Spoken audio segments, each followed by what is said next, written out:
Nesta manhã de quarta-feira, Panorama 95 apresenta Check-up no rádio. Check-up no rádio, hoje com o médico otorrino Toino Lobo, da Cardio Kid. Seja bem-vindo aqui ao nosso Panorama 95. Toino, bom dia. Muito obrigado, Marcos. Bom dia a você, bom dia a Geraldinho que se encontra aqui conosco e bom dia a todos os ouvintes da Rádio Rural. E o nosso tema de hoje, doenças do ouvido externo, da membrana timpânica e também do ouvido médio. Dá diferença entre um com o outro? A diferença, o ouvido da gente ele se divide em segmentos. Começa pelo ouvido externo. O ouvido externo é toda essa região que a gente vê externamente, a orelha, o canal do ouvido que muita gente insiste em usar o cotonete. A gente vai mais uma vez bater nessa tecla contraindicando e vai até a membrana timpânica. Segundo segmento é o ouvido médio, que também falaremos dele. Começa com a própria membrana timpânica e por trás do ouvido da membrana timpânica existe uma espécie de cavidade. Essa cavidade tem 3 ossículos, que são aqueles menores do corpo humano, martelo, bigorna e estribo. E mais para dentro ainda, o ouvido interno, que esse, felizmente, é muito pouco frequente ter inflamações, infecções. Então, a gente falará hoje dos 2 primeiros segmentos, o ouvido externo e o ouvido médio. Vamos começar, então, pelo ouvido externo. Quais são as principais doenças? Vamos lá. Vamos de fora para dentro. Pavilhão auditivo, a orelha propriamente dita. As afecções mais comuns da orelha, processos inflamatórios locais, tá certo? Que geralmente são fáceis de visualizar e tratar. A pericondrite do pavilhão, que é um quadro bem mais severo, bem mais preocupante, que seria a pericondrite. O ouvido da gente, basicamente a orelha é cartilaginosa, é uma estrutura cartilaginosa. Revestindo essa cartilagem, existe uma espécie de membrana chamada pericôndrio. É através do pericôndrio que a cartilagem é nutrida. Toda a nutrição da cartilagem vem dessa membrana, que é o pericôndrio. Então, algumas situações podem causar a infecção dessa membrana, o que é muito grave para a saúde dessa cartilagem. Como ela é toda nutrida pelo pericôndrio, quando há uma infecção do pericôndrio, a cartilagem vai sofrer e muitas vezes, na maioria das vezes, quando ocorre essa infecção, a cartilagem vai ficar com uma sequela, uma deformação para o resto da vida. A gente vê muito isso, essa deformação, no lutador de jiu-jitsu. A cartilagem, como é revestida por essa membrana, tendo essa afecção, ela vai sofrer. Não vai ser nutrida, não vai ter sangue oxigenado chegando o suficiente para nutri-la e ela vai sofrer essa deformação decorrente dessa falta de oxigenação. Também ocorre essa mesma situação no otohematoma. Aí sim, esse é geralmente traumático, não é da infecção. A gente vê bastante, como eu já citei aqui, bastante frequentemente no lutador de jiu-jitsu. Os traumas locais da orelha causam um derramamento de sangue, que é o otohematoma. Um vaso rompe, vai ocorrer extravasamento do sangue, e quando esse sangue fica entre o pericôndrio e a própria cartilagem, é severo o quadro também, porque ele vai causar essa mesma falta de nutrição da cartilagem e, consequentemente, essas deformidades que ocorrem pós-trauma. Então, nesses casos, a drenagem tanto do otohematoma, que é sangue, como da pericondrite, que geralmente tem pus, ela tem que ser imediata. Quanto mais precoce for essa drenagem, é um procedimento cirúrgico, drena-se, menor a chance de ficar uma sequela com deformidade do pavilhão. Passando para o interior do canal, o ouvido externo tem o conduto auditivo externo, que é esse canalzinho que muita gente quer, porque quer limpar com cotonete. Então, as afecções mais comuns do conduto auditivo externo são as otites externas, quer dizer, inflamação da pele, causada muitas vezes por manipulação exagerada, cotonete ou qualquer outra coisa. Tem gente que limpa com grampo de cabelo, com pena de galinha, tampa de caneta, chave de moto. Tudo isso é contraindicado. Quanto mais manipula a pele, maior a chance de ter uma afecção dessa região. E a outra causa comum de causar essas otites externas é contato com água. Ter muito contato com água. Muito tempo em piscina, muito tempo em praia, muito tempo em açude, rio, também causa bastante inflamação dessa região. Outras afecções comuns seriam as rolhas epidérmicas ou ceruminosas.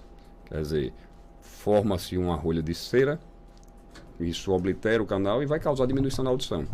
Dessas, todas as afecções que eu já falei até agora, essa é a melhor, é a mais simples de resolver. Na hora que se faz a remoção do cerume, o paciente sai do consultório curado, digamos assim, sai com o alívio imediato. A rolha de pele também pode ocorrer, tem gente que tem eczema, que é uma espécie de dermatite, e isso causa muita descamação na pele do canal. E essa descamação às vezes vai formando uma rolha que tapa totalmente também. Também, da mesma forma do cerume, da rolha ceruminosa, a remoção desta causa o alívio imediato. Então a pessoa já tem um alívio na mesma hora em que faz a remoção. Mais para dentro, a membrana timpânica. A membrana timpânica é a afecção mais temida e mais comum, mais grave, seria a perfuração da membrana timpânica. A perfuração ela pode ser traumática, às vezes a pessoa vai manipular com cotonete ou com grama de cabelo, pode perfurar o tímpano. O famoso telefone, aquele tapão que se dá diretamente no ouvido, ele pode causar um trauma na membrana timpânica, tá certo? Rompê-la.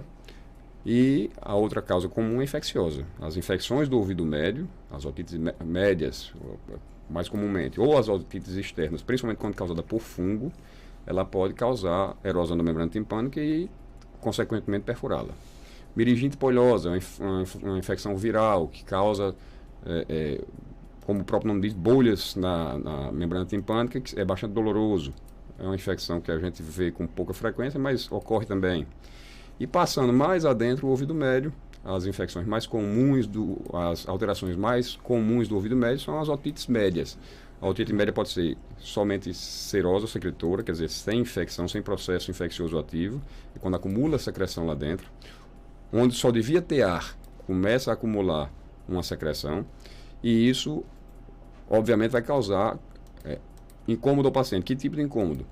A membrana timpânica ela vibra livremente. Por quê? Porque dentro do ouvido médio tem ar e a pressão atmosférica é igual à pressão do ar dentro do ouvido médio.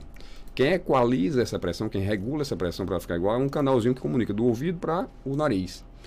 Então, quando ao invés de ar na pressão igual à pressão atmosférica, ao invés disso, quando tem secreção lá dentro, obviamente a membrana timpânica não vai vibrar livremente e a pessoa vai ter redução na audição, que geralmente é transitória. A pessoa, quando a gente trata, a pessoa melhora totalmente também dos sintomas, mas aí já é um tratamento medicamentoso. As otites médias infecciosas são mais comuns ainda, quando a gente, por exemplo, tem uma gripe, um resfriado, a bactéria pode ascender por esse canal, contaminar o ouvido médio e causar uma infecção, que tem também secreção mucopurulenta e causa dor, causa desconforto, às vezes rompe a membrana timpânica, porque o ouvido médio ele é todo ósseo, digamos assim, com exceção da membrana timpânica, que é a parte frágil. Então, quando aquilo se enche de secreção, a membrana muitas vezes não aguenta essa pressão e rompe, que causa uma perfuração também. E também o tratamento é infeccioso. Agora, sempre que houver qualquer evidência de perfuração da membrana timpânica, tratar o mais precocemente possível para tentar evitar que isso fique como sequela permanente. Eu sempre tive vontade de fazer essa pergunta ao Dr. Enio, porque eu cresci vendo alguns colegas comunicadores, né, imitando muito um costume que o José Rico, da dupla Milionário, ele cantava com a mão, né, tapando o ouvido, né? E um dia eu tive até curiosidade, grande José Wilson lá da Rádio Cabu, José Wilson só fala assim, com a mão no ouvido. O que é isso, José Wilson? Que é para ouvir o retorno da voz, né? Realmente isso funciona? Traz um prejuízo também para a audição? Não, prejuízo nenhum. E realmente funciona. O papel da orelha, a orelha externa mesmo, seria funcionar como uma concha acústica, captar a vibração para encaminhar para dentro do conduto auditivo. Então, na medida que você amplifica essa concha, você vai botar a mão na orelha, ampliando essa concha, teoricamente você vai captar um pouco mais dessa onda sonora. A diferença é mínima, não há nada significativo. Tanto é que as pessoas que não têm a orelha, ou perderam, ou já nascem sem ela, podem ter a audição perfeita, só vão ter um pouco mais de dificuldade na geolocalização do som, de onde está vindo o som, digamos assim. A orelha realmente a orelha externa tem um papel mais importante nessa parte de dar uma orientação a quem está ouvindo, de onde vem aquele som. Então, tirando isso, ela não tem grande importância, não. realmente amplifica, mas é uma diferença tão pequena que não justifica ninguém ficar com a mão na orelha na hora de conversar ou de transmitir a rádio, não. Bom dia, doutor Enio. Eu queria fazer uma pergunta. Quando essa fumaça do lixão daí de Caicó está aqui em São Fernando, quando eu sinto a caatinga da fumaça, eu começo a botar sangue pelo nariz e minha garganta fica muito inflamada. O que é que eu faço, doutor? Eu boto muito sangue pelo nariz quando começo a sentir o cheiro da fumaça. E aí? O sangramento nasal, chamado epistaxe, ela tem causas múltiplas. A causa mais comum é que ocorrem microfissuras na mucosa do nariz, tá certo? Pequenas rachaduras na mucosa do nariz, principalmente pelo ressecamento do ambiente, o ressecamento do ar, digamos assim, causa essa microfissura. A microfissura, às vezes, atinge a parede de um vaso sanguíneo ou de vários e causa a ruptura desse vaso e sangramento. Algumas coisas podem exacerbar, piorar isso aí. Quem tem rinite, por exemplo, quando está em crise da rinite, os vasos vão ficar mais turgos, mais dilatados, vão romper com mais facilidade. Então, provavelmente, essa pessoa deve ter uma rinite associada. Quando tem contato com fumaça, que piora realmente a rinite, o vaso se dilata e já está rompido e volta a sangrar. Então, para isso aí, tentar primeiro lavagem nasal com soro, tá certo? O soro fisiológico. Pode encher a palma da mão de soro, fecha a narina e aspira o conteúdo desse soro pela outra narina. Então, faz chegar até a garganta, assou devagarinho, não força muito na hora de assoar.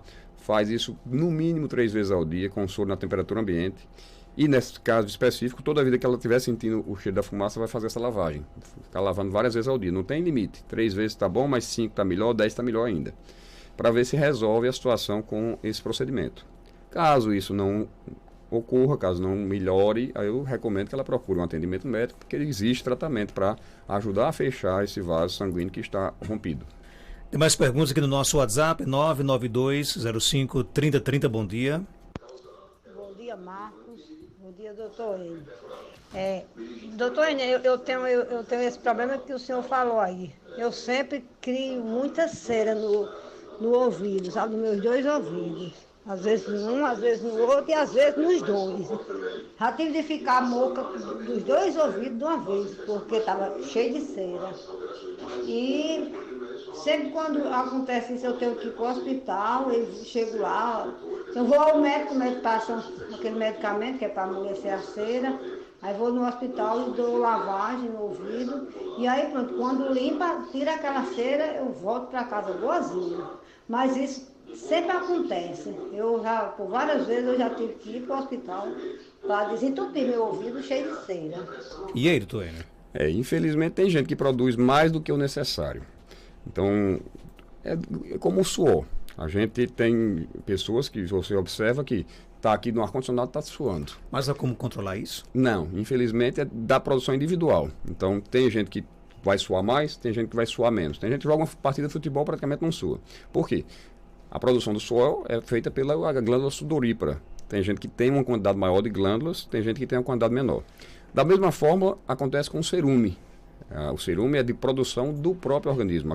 A glândula ceruminosa, que está localizada na pele do canal, então ela é quem produz a cera.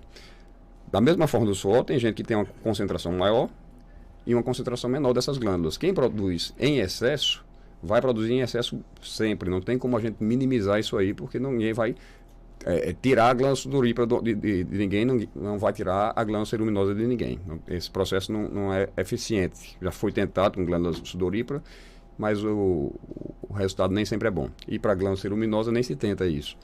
Então não é perigoso que ela faça essa lavagem com certa frequência, contanto que faça sempre em ambiente realmente controlado, como ela vai ao hospital, faz direitinho. O uso desses emolientes e amolecer a cera é realmente indicado, ajuda bastante, porque torna a lavagem mais segura e mais fácil.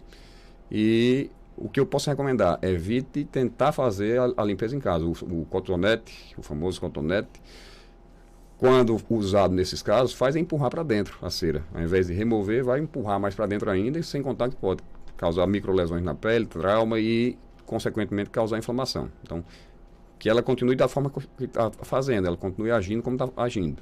Não cutucar, não manipular. Quando sentir que está tapando, procurar atendimento, usar o medicamento e fazer a lavagem como ela está fazendo, que é bastante seguro. Não tem problema que ela faça isso, não. Tem mais pergunta. Existe uma narina mais estreita que a outra? Teoricamente é para ser igual. Só que em algumas pessoas pode ser mais estreita sim. O nariz da gente é dividido ao meio pelo septo nasal. Só que essa divisão nem sempre é tão bem feita. Às vezes o engenheiro que projetou essa parede projeta de forma errada que ela fica desviada para um dos lados. É o famoso desvio septal. Então essa parede, muitas vezes ela tem realmente uma barriguinha ou uma barrigona para um dos lados, de forma que deixa aquela narina mais estreita. E isso pode ocorrer em maior ou menor grau. Quando é um grau elevado, alto, ele pode causar obstrução total daquela narina. E aí, nesse caso, às vezes é necessária intervenção cirúrgica. Quando ela só é mais estreita, mas não tem incômodo nenhum, tem problema nenhum. Pode conviver com isso sem maiores problemas. Meu esposo está sentindo diariamente uma zoada no ouvido. E não dói, mas ele disse que incomoda como se fosse uma coisa batendo, às vezes um zumbido. O que é que pode ser? Zumbido, todas essas afecções que eu falei anteriormente, quase todas elas podem causar zumbido. Cerume impactado pode causar zumbido. Rolha epidérmica pode causar zumbido. Qualquer problema da membrana timpânica pode causar zumbido. As inflamações do ouvido médio podem causar zumbido. Qualquer secreção que acumule no ouvido médio pode causar zumbido.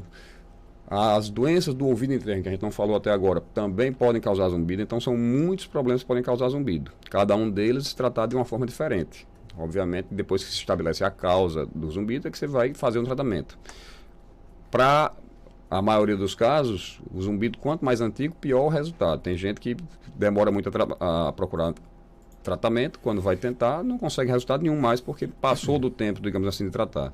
Então, aí, nesse caso, a recomendação é procurar realmente, porque quando tem zumbido, tem alguma coisa de errado com o ouvido, e aí pode ser uma coisa bem mais simples ou bem mais complexa e mais difícil de resolver. Tem mais perguntas? Vamos lá. Bom dia, Marco Danta, e bom dia a esse médico que está falando aí na área. Aqui é Lia, que mora em Equador. Eu quero saber por que a pessoa que toma remédio para pressão... A pessoa que toma remédio para pressão e urina muito, isso é normal? Eu quero saber se isso é normal. E aí, doutor Enio? Bom, essa não é a minha área de atuação, mas alguns medicamentos para pressão, os antihipertensivos, são à base de diuréticos, quer dizer, medicamentos que realmente estimulam a pessoa a urinar mais, exatamente para controlar a pressão. Então, muito provavelmente, esse medicamento que ela está tomando deve ser um diurético e é normal, sim, que urine mais.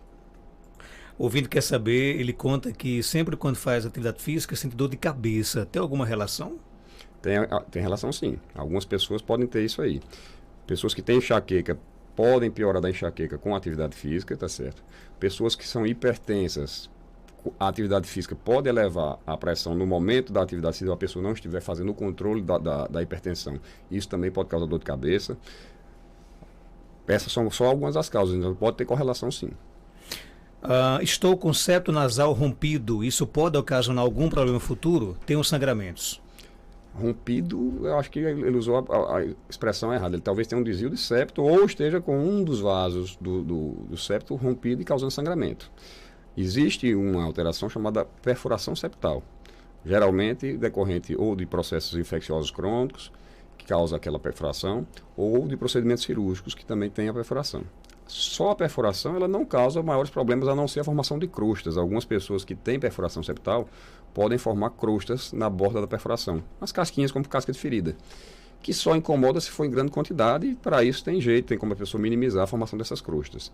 Então, se o caso dele for perfuração septal, se não causa incômodo, não há maiores problemas, não há maiores preocupações, contanto que ele já saiba qual foi a causa daquilo, porque muitas vezes, por exemplo, uma doença granulomatosa causou aquela perfuração, a perfuração está lá e ele tem a doença granulomatosa e não sabe que tem ou nunca tratou. Então, contanto que ele saiba qual foi a causa daquilo, não há maior problema não. Dr. Enio Lobo, ele é médico otorrino, está na Clínica Cardiokid, na Rua Augusto Monteiro, 1248, no centro de Caicó. Telefones 3417-1016, 99667-7510 ou então WhatsApp 981544453. Obrigado pela sua participação. Eu que agradeço, Marcos. Um bom dia a todos. 8h05, confirmando 8h05. Geraldinho, você entrevistou recentemente aqui o Coronel Alvarenga para falar de uma modalidade aí que está se expandindo aí para o nosso estado, que é a patrulha bike, né, da Polícia Militar. É isso mesmo? É verdade, Marcos. A patrulha sobre duas rodas, né? Sobre duas rodas. É uma modalidade que tem ganhado destaque aqui no nosso Rio Grande do Norte, sobretudo em Natal. O 4º BPM, o 4º Batalhão de Polícia Militar, já atua nessa área, e também o Batalhão de Turismo, né? O pessoal que trabalha na orla marítima lá em Natal. Mas não é impossível que ela chegue aqui ao Seridó. E por isso que a gente conversou com o Coronel Alvarenga para saber da possibilidade de que